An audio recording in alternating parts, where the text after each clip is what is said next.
Okay, ಕಳೆದ ತರಗತಿಯಲ್ಲಿ ನಾವು ಪ್ಲಾಂಟ್ ಟಿಶ್ಯೂ ಬಗ್ಗೆ ನೋಡಿದ್ವಿ ಕಂಪ್ಲೀಟ್ ಆಗಿ. ಪ್ಲಾಂಟ್ ಟಿಶ್ಯೂ ಯಾವ್ಯಾವ ಪ್ರಕಾರಗಳಿದಾವೆ, ಪ್ಲಾಂಟ್ ಟಿಶ್ಯೂ ಅದರಲ್ಲಿರ್ತಕ್ಕಂಥ ಟೈಪ್ಸ್ ಮತ್ತೆ ಅದರ ಡೀಟೇಲ್ಸ್ ಎಲ್ಲ ಕಂಪ್ಲೀಟ್ ಆಗಿ. ಒಂದು ಸಸ್ಯ ಬೆಳಿಬೇಕು ಅಂತಂದ್ರೆ ಅದರಲ್ಲಿರ್ತಕ್ಕಂಥ ಅಂಗಾಂಶಗಳು ಎಷ್ಟು ಇಂಪಾರ್ಟೆನ್ಸ್, ಮತ್ತೆ ಪ್ರತಿ ಅಂಗಾಂಶವು ಯಾವ್ಯಾವ ಭಾಗದಲ್ಲಿ ಅಂದ್ರೆ ಪ್ರತಿ ಮರದ ಅಥವಾ ಗಿಡದ ಎಲ್ಲ ಭಾಗಗಳಲ್ಲಿ ಯಾವ್ಯಾವ ಪ್ರಕಾರದ ಟಿಶ್ಯೂಸ್ ವರ್ಕ್ ಮಾಡುತ್ತೆ, ಮತ್ತೆ ಯಾವ ಪ್ರಕಾರದಿಂದ ಒಂದು ಸಣ್ಣ ಸಸ್ಯ ದೊಡ್ಡ ಮರವಾಗಿ ಬೆಳೀತದೆ ಅನ್ನೋದನ್ನ ನಾವು ಕಳೆದ ತರಗತಿಗಳಲ್ಲಿ ನೋಡಿದ್ವಿ. ಇವತ್ತು ಆನಿಮಲ್ ಟಿಶ್ಯೂಸ್ ನೋಡೋಣ. ಆನಿಮಲ್ ಟಿಶ್ಯೂಸ್ ಅಂದ್ರೆ ನಾಟ್ ಓನ್ಲಿ ಹ್ಯೂಮನ್ ಬಾಡಿ, ಪ್ರಪಂಚದಲ್ಲಿರುವಂತ ಎಲ್ಲಾ ಪ್ರಾಣಿಗಳನ್ನ ನಾವು ಹೋಲಿಕೆ ಮಾಡಿ ನೋಡಿದಾಗ ಆ ಪ್ರಾಣಿಗಳಲ್ಲಿ ಇರ್ತಕ್ಕಂಥ ಅಂಗಾಂಶಗಳು ಯಾವ್ಯಾವು, ಮತ್ತೆ ಅವು ಯಾವ ತರ ಪ್ರಕಾರಗಳನ್ನ ಹೊಂದಿದೆ, ಜೊತೆಗೆ ಅವು ಯಾವ ರೀತಿಯಲ್ಲಿ ಕೆಲಸ ಮಾಡ್ತವೆ ಅನ್ನೋದ್ರ ಬಗ್ಗೆ ನಾವು ಈಗ ಈ ಚಾಪ್ಟರ್ ಅಲ್ಲಿ ಫುಲ್ ಡೀಟೇಲ್ ಆಗಿ ನೋಡ್ತಾ ಹೋಗೋಣ. So this is animal tissues. ಸರಿ, ಈ ಆನಿಮಲ್ ಟಿಶ್ಯೂಸ್ ಬಗ್ಗೆ ಒಂದೊಂದೇ ನೋಡೋಣ. They are two types. ಇದರಲ್ಲಿ ಎರಡು ಪ್ರಕಾರ ಪ್ರಮುಖವಾಗಿರ್ತಕ್ಕಂಥ ಅಂಗಾಂಶಗಳನ್ನ ನಾವು ಕಾಣ್ತೀವಿ. One of the simple animal tissues, the second one complex animal tissues. ಅಲ್ಲಿ ಕೂಡ ನೀವು ನೋಡಿರ್ಬೇಕು, ಅಲ್ಲಿ ಕೂಡ ಎರಡು ಪ್ರಮುಖವಾಗಿ ಸಸ್ಯದಲ್ಲಿಯೂ ಕೂಡ, ಸಸ್ಯ ಅಂಗಾಂಶಗಳಲ್ಲಿಯೂ ಕೂಡ ಮೀನ್ಸ್ ಪ್ಲಾಂಟ್ ಟಿಶ್ಯೂಸ್ ಅಲ್ಲಿ ಕೂಡ ಎರಡು ಇಂಪಾರ್ಟೆಂಟ್ ಪ್ರಕಾರಗಳನ್ನ ನೋಡಿದ್ವಿ. ಅದೇ ತರ ಆನಿಮಲ್ ಟಿಶ್ಯೂಸ್ ಅಲ್ಲಿ ಕೂಡ ಸಿಂಪಲ್ ಅಂಡ್ ಕಾಂಪ್ಲೆಕ್ಸ್ ಇದೆ. Simple means consist of one type of cell. ಇಲ್ಲಿ ಕೂಡ ಸೇಮ್ ಆಸಿಟಿಕ್ ಅಲ್ಲಿ ಮೆರಿಸ್ಟಮೆಟಿಕ್ ಟಿಶ್ಯೂಸ್ ಅಂತ ಏನ್ ನಾವು ನೋಡಿದ್ವಲ್ಲ, ಅದೇ ತರ ಇಲ್ಲಿ ಏನಿದೆ ಅಂತಂದ್ರೆ ಸಿಂಪಲ್ ಆನಿಮಲ್ ಟಿಶ್ಯೂಸ್ ಅಲ್ಲಿ this is consisting of only one type of cells. ಅಂದ್ರೆ ಇಲ್ಲಿ ಕೇವಲ ಒಂದೇ ಒಂದು ರೀತಿಯ ಜೀವಕೋಶಗಳನ್ನ ಮಾಡಲ್ಪಟ್ಟಿರುವಂತವೆಲ್ಲ ಸಿಂಪಲ್ ಆನಿಮಲ್ ಟಿಶ್ಯೂಸ್ ಅಂತ ನಾವು ಕರಿತೀವಿ. ಸೊ ಅದೇ ತರ complex animal tissue they are made up of more than one type of cells. ಅಂದ್ರೆ ಇಲ್ಲಿ ಒಂದಕ್ಕಿಂತ ಹೆಚ್ಚು ರೀತಿಯ ಪ್ರಕಾರವನ್ನ ಹೊಂದಿರದ ಜೀವಕೋಶಗಳನ್ನ ಹೊಂದಿದ್ರೆ ಅದನ್ನ ನಾವೇನಂತ ಕರಿತೀವಿ, complex permanent tissues, complex animal tissues ಅಂತ ನಾವು ಕರಿತೀವಿ. ಸರಿ, ಹಾಗಾದ್ರೆ the simple animal tissues can again classified into important epithelial tissues. ನೋಡಿ, ಈ ಸಿಂಪಲ್ ಟಿಶ್ಯೂಸ್ ನ ಮತ್ತೊಂದು ಪ್ರಕಾರವನ್ನ ನಾವು ವಿಂಗಡಿಸ್ತಾ ಇದೀವಿ, ಅದನ್ನ ಎಪಿಥಿಲಿಯಲ್ ಟಿಶ್ಯೂಸ್ ಅಂತ ಕರಿತೀವಿ. ಈ ಎಪಿಥಿಲಿಯಲ್ ಟಿಶ್ಯೂಸ್ ಅಂದ್ರೆ ಏನೋ ಅದ್ರ ಬಗ್ಗೆ ಕಂಪ್ಲೀಟ್ ಆಗಿ ಮತ್ತೆ ನೆಕ್ಸ್ಟ್ ಕ್ಲಾಸ್ ಅಲ್ಲಿ ಹಾಗೆ ನೋಡ್ತಾ ಹೋಗೋಣ ಅದರ ಡೀಟೇಲು. ಇನ್ನು complex animal tissues can classified mainly three category. ಮೂರು ಪ್ರಕಾರದ ಆನಿಮಲ್ ಟಿಶ್ಯೂಸ್ ಇದೆ, ಅದು ಕಾಂಪ್ಲೆಕ್ಸ್ ಅಲ್ಲಿ, ಕಾಂಪ್ಲೆಕ್ಸ್ ಆನಿಮಲ್ ಟಿಶ್ಯೂಸ್ ಅಲ್ಲಿ. ಮೊದಲನೇದು connective tissues, and the second one is muscular tissues, and the third one is nerve tissues. So ಹಾಗಾದ್ರೆ ಈ ಮೂರು ಪ್ರಕಾರಗಳನ್ನ ನಾವು ಕಾಂಪ್ಲೆಕ್ಸ್ ಆನಿಮಲ್ ಟಿಶ್ಯೂಸ್ ಅಲ್ಲಿ ಕಾಣ್ತೀವಿ. ಸಿಂಪಲ್ ಆನಿಮಲ್ ಟಿಶ್ಯೂಸ್ ಅಲ್ಲಿ ಎಪಿಥಿಲಿಯಲ್ ಟಿಶ್ಯೂಸ್ ಅಂತ ಕಾಣ್ತೀವಿ. ಸರಿ, ಹಾಗಾದ್ರೆ the epithelial tissues again we classified into 6 categories. ಒಟ್ಟು 6 ಪ್ರಕಾರದ ಎಪಿಥಿಲಿಯಲ್ ಟಿಶ್ಯೂಸ್ ಇರುತ್ತೆ. ಅವು ದೇಹದ ಯಾವ ಯಾವ ಭಾಗದಲ್ಲಿ ಕಂಡು ಬರ್ತವೆ ಅನ್ನೋದ್ರ ಬಗ್ಗೆ ನಾವು ಡೀಟೇಲ್ ಆಗಿ ನೋಡ್ತಾ ಹೋಗೋಣ. There are the 6 animal tissues are, ನೋಡಿ ಒಂದೊಂದೇ ನೋಡ್ತಾ ಹೋಗೋಣ. The first one is simple squamous epithelium. ನೆನ್ಪಿಟ್ಕೊಳಕ್ ಟ್ರೈ ಮಾಡಿ, ಸಿಂಪಲ್ ಸ್ಕ್ವಾಮಸ್ ಎಪಿಥಿಲಿಯಂ. ಅದೇ ತರ stratified squamous epithelium, and third one is columnar epithelium. Means ಇವೆಲ್ಲ epithelial tissues. And the ciliated columnar epithelium is the fourth category of epithelial, and the fifth one is cuboidal epithelium, and the last one is glandular epithelium. These are the 6 category of epithelial tissues. So ಸಾಮಾನ್ಯವಾಗಿ ನಾವು ಈ animal tissues ಅನ್ನ ನೋಡುವಾಗ ಮನುಷ್ಯನ ಆಧಾರಿತವಾಗಿ ಅಂದ್ರೆ ಮಾನವ ಆಧಾರಿತವಾಗಿ ನಾವು ಅಂಗಾಂಶಗಳನ್ನ ನೋಡಿದ್ರೆ ನಮಗೆ ಬಹು ಬೇಗ ಅರ್ಥವಾಗುವಂತ ಸಾಧ್ಯತೆ ಇದೆ. ಸರಿ, ಹಾಗಾದ್ರೆ ಎಪಿಥೆಲಿಯಲ್ ಟಿಶ್ಯೂಸ್ ಅನ್ನುವಂಥದ್ದು it is simple animal tissues, again classified epithelial, and epithelial also again classified into 6 category. And the second one we know that complex animal tissue can classified mainly 3 category. One of the connective tissue, and the second way muscular tissue, and the third one is nerve tissue. So again connective tissues can classified into 7 category. ಈ connective tissues ಅನ್ನ ಮತ್ತೆ ನಾವು 7 ಪ್ರಕಾರಗಳಲ್ಲಿ ಕಾಣ್ತೀವಿ. ಆ 7 ಪ್ರಕಾರ ಯಾವ್ಯಾವ ಅಂತ ನೋಡ್ತಾ ಹೋಗೋಣ ಒಂದೊಂದಾಗಿ. ಈ 7 ಪ್ರಕಾರ ಕೂಡ complete connective tissues of animal ಅಂತ ಹೇಳ್ತೀವಿ. ಸೊ ಮೊದಲನೇದ್ದು ಬೋನ್. ಇದ್ರ ಬಗ್ಗೆ ಕಂಪ್ಲೀಟ್ ಆಗಿ ಮಾಹಿತಿ ತಿಳ್ಕೊಳ್ಳೋಣ. The second one is blood, and the third one is cartilage, and the fourth one ligament, and the fifth one is areolar, and the sixth one is tendon, and the seventh one is adipose. So these 7 categories we have to see the connective tissues in the complex animal tissues. Okay, ಅಂದ್ರೆ ಈ ಮೂರು ಪ್ರಕಾರಗಳಲ್ಲಿ ನಾವು connective tissues, muscular tissues and nerve tissues ಅಂತ ನಾವು ನೋಡ್ತೀವಿ. ಹಾಗಾದ್ರೆ animal tissues ಅಲ್ಲಿ ಫಸ್ಟ್ ಕ್ಯಾಟಗರಿ ಸಿಂಪಲ್ ಅನ್ನ ನೋಡಿದ್ವಿ. ಸಿಂಪಲ್ ಟಿಶ್ಯೂಸ್ ಅಂತಂದ್ರೆ they are consist of one type of cell, because here made up of we already know that ಇಲ್ಲಿ ಇರ್ತಕ್ಕಂಥ ಸಿಂಪಲ್ ಟಿಶ್ಯೂಸ್ ಏನಂದ್ರೆ ಕೇವಲ ಒಂದೇ ಒಂದು ರೀತಿಯ ಜೀವಕೋಶಗಳಿಂದ ಮಾಡಲ್ಪಟ್ಟಿರುತ್ತೆ. And it is further classified as epithelial tissues. ಮತ್ತೆ ಇದನ್ನ ನಾವೇನ್ ಮಾಡ್ತೀವಿ, ಎಪಿಥಿಲಿಯಲ್ ಟಿಶ್ಯೂಸ್ ಅಂತ ಕ್ಲಾಸಿಫಿಕೇಶನ್ ಮಾಡ್ತೀವಿ. ಆ ಎಪಿಥಿಲಿಯಲ್ ಟಿಶ್ಯೂಸ್ ಅನ್ನುವಂಥದ್ರ ಬಗ್ಗೆ ಏನು, ಮತ್ತೆ ಎಪಿಥಿಲಿಯಲ್ ಟಿಶ್ಯೂಸ್ ಅಲ್ಲಿ ಇರ್ತಕ್ಕಂಥ 6 ಪ್ರಕಾರಗಳು ಯಾವ ರೀತಿ ಕೆಲಸ ಮಾಡ್ತಾವಂತ ಒಂದೊಂದಾಗಿ ನೋಡ್ತಾ ಹೋಗೋಣ.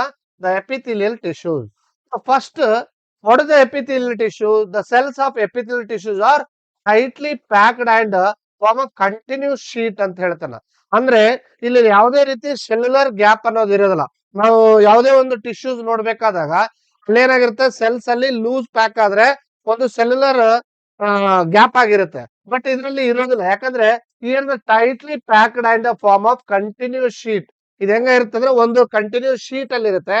ಎಪಿಥಿಲಿಯಲ್ ಟಿಶ್ಯೂಸ್ ಅಂದ್ರೆ ಸ್ವಲ್ಪ ಮೈಂಡ್ ಅಲ್ಲಿ ಬರ್ಬೇಕು ನಿಮ್ಗೆ, ಏನಪ್ಪಾ ಅಂದ್ರೆ ಇದು ಬಹಳಷ್ಟು ಮೃದುವಾಗಿರುತ್ತೆ. ಇಟ್ಸ್ ಸಾಫ್ಟ್ ಮತ್ತೆ ಥಿನ್ ಲೇಯರ್ ಇರುತ್ತೆ ಇದಕ್ಕೆ. ಇವು ಎಲ್ಲೆಲ್ಲಿ ಇರುತ್ತವೆ ಸರ್ ಈ ಟಿಶ್ಯೂಸ್ ನಮ್ ದೇಹದಾಗ ಎಲ್ಲೆಲ್ಲಿ ನಾವು ನೋಡಕ್ಕಾಗತ್ತೆ ಅಂತ ನಾವು ಪರ್ಫೆಕ್ಟ್ ಆಗಿ ನೋಡ್ತಾ ಹೋಗೋಣ. ಸೊ ನೆನ್ಪಿಟ್ಕೊಳ್ಳಿ, they have no intercellular space. ಇದನ್ನೇ ನಾನು ಈಗ ತಾನೇ ಹೇಳಿದ್ದು. ಇಂಟರ್ ಸೆಲ್ಯುಲರ್ ಸ್ಪೇಸ್ ಅಂದ್ರೆ ಈ ಪ್ರತಿ ಒಂದು ಸೆಲ್ಸ್ ಮಧ್ಯದಲ್ಲಿ ಯಾವುದೇ ರೀತಿ ಗ್ಯಾಪ್ ಇರೋದಿಲ್ಲ.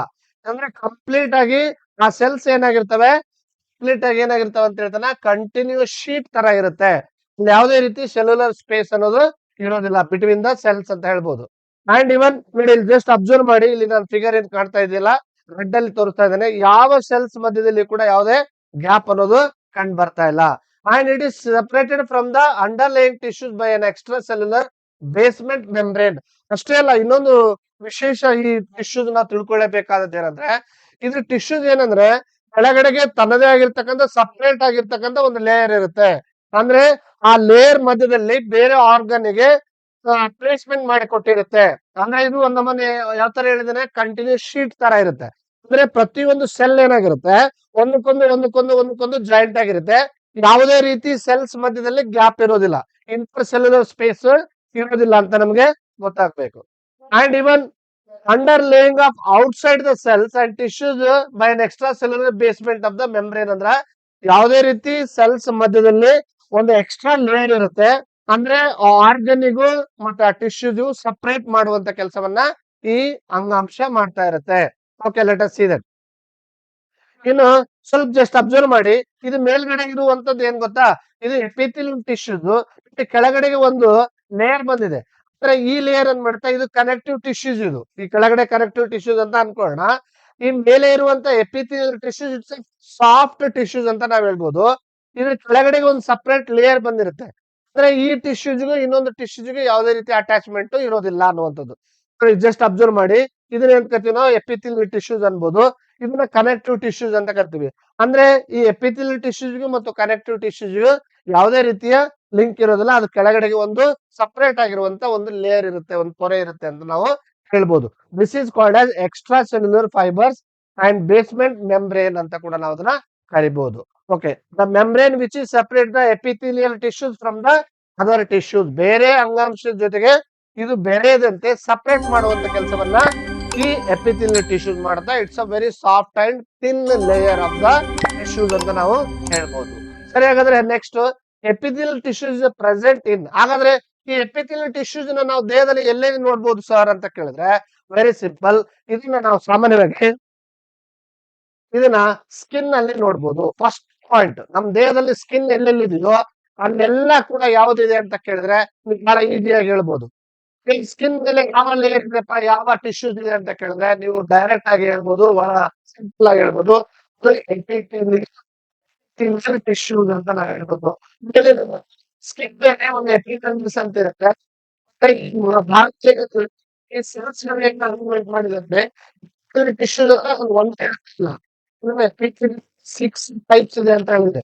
ಆ ಸಿಕ್ಸ್ ಟೈಪ್ಸ್ ಏನೇನಿದೆ ಅಂತಂದ್ರೆ ಆ ತರ ಇಲ್ಲ, ಎಲ್ಲಿ ಬಹಳ ಸಾಫ್ಟ್ ಆಗಿರುವಂತ ಆರ್ಗನ್ಸ್ ನಮ್ಮ ದೇಹದಲ್ಲಿ ಇದಾವೋ ಅಲ್ಲೆಲ್ಲ ಎಪಿಥೆಲಿಯಲ್ ಟಿಶ್ಯೂಸ್ ನಾವು ಕಾಣ್ಬೋದು. ಅಂದ್ರೆ skin is one example of epithelial tissues. And ಇವನ್ ನೋಡಿ ಲೈನಿಂಗ್ ಆಫ್ ಮೌತ್ ನೋಡಿ, ಈ ಕೆಳಗಡೆಗೆ ಹಂತದ ಒಳಗಡೆ ನಾಲಿಗೆ ಕೆಳಗಡೆಗೆ ಅಥವಾ ತುಟಿ ಕೆಳಗಡೆಗೆ, ಈ ತುಟಿ ಕೆಳಗಡೆಗೆ ಒಂದು ಲೈನಿಂಗ್ ಇದೆ, ಅಂದ್ರೆ ಸಣ್ಣದಾದಂತ ತೆಳುವಾದಂತ ಪೊರೆ ಇದೆ. ಆ ಪೊರೆಯಲ್ಲಿ ಕೂಡ ಏನ್ ನೋಡ್ಬೋದು ನಾವು ಅಂದ್ರೆ ಎಪಿಥೆಲಿಯಲ್ ಟಿಶ್ಯೂಸ್ ಅಂತ ನೋಡ್ಬೋದು. ಸ್ಕಿನ್ ಅಲ್ಲಿ ನೋಡ್ತೀವಿ, ಮತ್ತೆ ಲೈನಿಂಗ್ ಆಫ್ ದಿ ಮೌತ್. ಮತ್ತೆಲ್ಲಿ ನೋಡ್ಬೋದು ಸರ್ ಅಂತ ಕೇಳಿದ್ರೆ ಲೈನಿಂಗ್ ಆಫ್ ದ ಬ್ಲಡ್. ಸಾಮಾನ್ಯವಾಗಿ ಬ್ಲಡ್ ಅಲ್ಲಿ ನಮ್ದು ಪ್ಲಾಸ್ಮಾ ಮೆಂಬ್ರೇನ್ ಅಂತ ಇರುತ್ತೆ. ಆ ಮೆಂಬ್ರೇನ್ ಅಲ್ಲಿ ಕೂಡ ನಾವೇನ್ ಮಾಡ್ಬೋದು, ಮೆಂಬ್ರೇನ್ ಅಂಡ್ ಬ್ಲಡ್ ವೆಸಲ್ಸ್ ಅಲ್ಲಿ ನೋಡ್ಬೋದು. ಬ್ಲಡ್ ವೆಸಲ್ಸ್ ಅಲ್ಲಿ ನಾವು ಈ ಎಪಿಥೆಲಿಯಲ್ ಟಿಶ್ಯೂ ನೋಡ್ಬೋದು. ಏನ್ ಸರ್ ಬ್ಲಡ್ ವೆಸಲ್ಸ್ ಯಾವುದು? ಈಗ ನಮ್ಮ ದೇಹಕ್ಕೆ ರಕ್ತ ಸಂಚಾರ ಆಗೋದಕ್ಕೆ ವೀನ್ಸ್ ಮತ್ತು ಆರ್ಟರೀಸ್ ಮತ್ತೆ ಕ್ಯಾಪಿಲರೀಸ್ ಅಂತ ಇದಾವೆ. ಅಂದ್ರೆ ಲೋಮನಾಳಗಳು, ರಕ್ತನಾಳಗಳು ಅಂತ ನಾವು ಕರಿತೀವಲ್ಲ, ಆ ರಕ್ತನಾಳಗಳ ಮೇಲಿನ ಪೊರೆ, ಯಾಕಂದ್ರೆ ಅದು ಬಹಳ ಸಾಫ್ಟ್ ಆಗಿರುತ್ತೆ. ಅದು ಆ ಬ್ಲಡ್ ವೆಸಲ್ಸ್ ಬಹಳ ಸಾಫ್ಟ್ ಆಗಿರುತ್ತೆ. ಅದ್ರ ಮೇಲೆ ಇರುವಂತ ಲೇಯರ್ ಏನಿದೆಯಲ್ಲ, ಆ ಲೇಯರ್ ಎಲ್ಲ ಕಂಪ್ಲೀಟ್ ಯಾವುದರಿಂದ ಮಾರಲ್ಪಟ್ಟಿದೆ ಅಂತ ಕೇಳಿದ್ರೆ ದಟ್ ಈಸ್ ಎಪಿಥೆಲಿಯಲ್ ಟಿಶ್ಯೂಸ್. ಅಂದ್ರೆ ಬಹಳ ಥಿನ್ ಆಗಿರುವಂತ ಒಂದು ಟಿಶ್ಯೂಸ್ ನಾವಲ್ಲಿ ಕಾಣಕ್ ಸಾಧ್ಯತೆ ಇದೆ. ಅಂಡ್ ಅಲ್ವಿಲೈ ಆಫ್ ಲಂಗ್ಸ್ ಅಂತ ಹೇಳ್ಬೋದು ನೋಡಿ. ಅಲ್ವಿಲೈಸ್ ಅಂತಂದ್ರೆ ಏನು? ಕನ್ನಡದಲ್ಲಿ ನಾವು ಗಾಳಿ ಗೂಡುಗಳು ಅಂತ ಕರಿತೀವಿ. ಈಗ ನಮಗೆ ಶ್ವಾಸಕೋಶ ಇದೆಯಲ್ಲ, ಆ ಶ್ವಾಸಕೋಶದ ಒಳಗಡೆಗೆ ಕಂಪ್ಲೀಟ್ ಆಗಿ ಲ್ಯಾಕ್ಸ್ ಅಲ್ವಿಲಾಯ್ಸ್ ಇದೆ. ಅಂದ್ರೆ ಅಲ್ಲೇ ಹೋಗಿ ಏನಾಗುತ್ತೆ, ಬ್ಲಡ್ ಪ್ಯೂರಿಫಿಕೇಶನ್ ಆಗುತ್ತೆ. ಅಂದ್ರೆ ಡಿಸ್ಆಕ್ಸಿನೇಟೆಡ್ ಬ್ಲಡ್ ಎಲ್ಲ ಹೋಗಿ ಏನಾಗುತ್ತೆ, ಆಕ್ಸಿನೇಟೆಡ್ ಆಗಿ ಬ್ಲಡ್ ಕನ್ವರ್ಟ್ ಆಗುತ್ತೆ. ಆ ಬ್ಲಡ್ ಕನ್ವರ್ಟ್ ಆಗುವಂತ ಜಾಗದಲ್ಲಿ ಸಣ್ಣ ಸಣ್ಣ ಸಣ್ಣ ಈ ತರ ಅಲ್ವಿಲಾಯ್ಸ್ ಗಳು ಅಂತ ಇರ್ತಾವ. ಅಂದ್ರೆ ಈ ತರ ಗಾಳಿ ಗೂಡುಗಳು ಇರ್ತಾವ. ಗಾಳಿ ಗೂಡುಗಳ ಮಧ್ಯದಲ್ಲಿ ಒಂದು ಸಣ್ಣ ಸಣ್ಣ ಗಾಳಿ ಗೂಡುಗಳು ಇರ್ತಾವಲ್ಲ, ಅದರೆಲ್ಲ ಕಂಪ್ಲೀಟ್ ಲೇಯರ್ ಯಾವ್ದ್ರಿಂದ ಮಾಡಲ್ಪಟ್ಟಿದೆ ಅಂತ ಕೇಳಿದ್ರೆ ಅದು epithelial tissues. It's a very soft balloon ತರ ಉಬ್ತಾ ಇರ್ತಾವೆ. ಯಾಕಂದ್ರೆ ಆಕ್ಸಿಜನ್ ಬಂದ್ ಕೂಡಲೇ ತಗೊಳ್ಳೋದು ಮತ್ತೆ ಕುಗ್ಗೋದು, ತಗೊಳ್ಳೋದು ಕುಗ್ಗೋದು ಈ ತರ ಮಾಡ್ತಾ ಇರುತ್ತೆ. ಅದಕ್ಕೆ ಕಾರಣ ಏನಪ್ಪಾ ಅಂದ್ರೆ ಅಲ್ವಿಲಾಯ್ಸ್, ಗಾಳಿ ಗೂಡುಗಳು ಅಂತ ಕರಿತೀವಿ.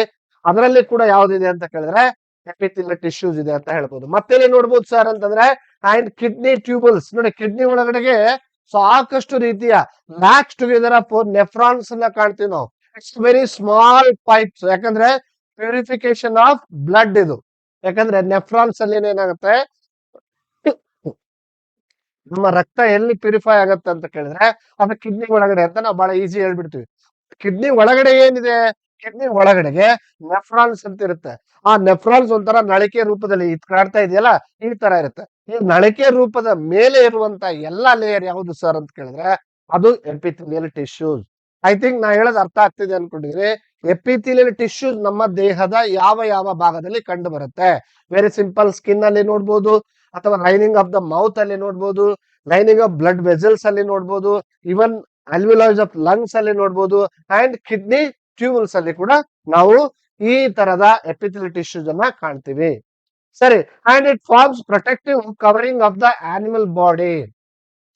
ಅಷ್ಟೇ ಅಲ್ಲ, ಈ ಟಿಶ್ಯೂಸ್ ಏನ್ ಮಾಡ್ತಾ ಇದೆ ಅಂದ್ರೆ ಕಂಪ್ಲೀಟ್ ಆಗಿ, ಸರಿ ಹಾಗಾದ್ರೆ ಇದು ಈ ಎಪಿಥೆಲಿಯಲ್ ಟಿಶ್ಯೂಸ್ ಏನ್ ಮಾಡ್ತಾ ಇದೆ ಅಂದ್ರೆ it is protective covering of the animal body. ಪ್ರತಿ ಪ್ರಾಣಿಯ ಬಾಡಿ ಒಳಗಡೆಗೆ ಕಂಪ್ಲೀಟ್ ಆಗಿ ಪ್ರೊಟೆಕ್ಷನ್ ಕೆಲಸ ಯಾವ್ದು ಮಾಡ್ತಾ ಇದೆ? ಯಾವ್ದೇ ಇರ್ಲಿ, ನಾ ಈ ತರ ಹೇಳಿದೆ, ನಮ್ಮ ಸ್ಕಿನ್ ಇದೆ, ನಮ್ಮ ಇಡೀ ಬಾಡಿ ಟೋಟಲ್ ಸ್ಕಿನ್ ಇಲ್ಲ ಅಂದ್ರೆ ಹೆಂಗ್ ಕಾಣ್ತೈತಿ ವಿಚಾರ ಮಾಡಿ. ಆ ಸ್ಕಿನ್ ಅನ್ನ ಕಂಪ್ಲೀಟ್ ಆಗಿ ರಕ್ಷಣೆ ಮಾಡ್ತಕ್ಕಂಥ ಕೆಲಸ ಟಿಶ್ಯೂಸ್ ಮಾಡ್ತಾ ಇದೆ ಅಲ್ವಾ. ಆಮೇಲೆ ಲೈನಿಂಗ್ಸ್, ಆಮೇಲೆ ನಮ್ಮ ದೇಹದಲ್ಲಿ ಅತ್ಯಂತ ಸೂಕ್ಷ್ಮವಾಗಿರುವಂತ ನಳಿಕೆಗಳಂತ ನಾ ಹೇಳಿದ್ನಲ್ಲ, ಈಗ ವೆಸಲ್ಸ್ ಇದೆ, ಬ್ಲಡ್ ವೆಸಲ್ಸ್ ಇದೆ. It's a very smooth vessels ಅಂತ ನಾವು ಕರಿತೀವಿ. ಅಂತದ್ರ ಮೇಲೆ ಕೂಡ ನಾವು ಎಪಿಥೆಲಿಯಲ್ ಟಿಶ್ಯೂಸ್ ಅನ್ನ ಕಾಣ್ಬೋದು. And it is also acts a barrier to keep different body systems of separate each other. ಪ್ರತಿಯೊಂದು ದೇಹದ ಭಾಗಗಳನ್ನ ಸಪರೇಟ್ ಮಾಡುವಂತ ಕೆಲಸವನ್ನು ಕೂಡ ಅದು ಮಾಡ್ತಾ ಇರುತ್ತೆ ಅನ್ನುವಂಥದ್ದು. ಆಮೇಲೆ since there are no intercellular space and the very permeability of the cells play an important role in the regulating of the exchange of the materials between the body and the external environment. ನೀವು ಇನ್ನೊಂದು important, ನಮ್ಮ ದೇಹದಲ್ಲಿ ಸಾಕಷ್ಟು cells ಗಳಿದೆ ಅಂತ ಹೇಳಿದಿನಲ್ವಾ, ಆ ಎಲ್ಲಾ cells ಗಳು ಸೇರಿ ಏನಾಗುತ್ತೆ, ಟಿಶ್ಯೂಸ್ ಆಗುತ್ತೆ. Group of cells is called as tissues ಅಂತ ನಾನು ಈಗಾಗಲೇ ನಿಮ್ಗೆ ಸ್ಪಷ್ಟವಾಗಿ ಹೇಳಿದ್ದೀನಿ.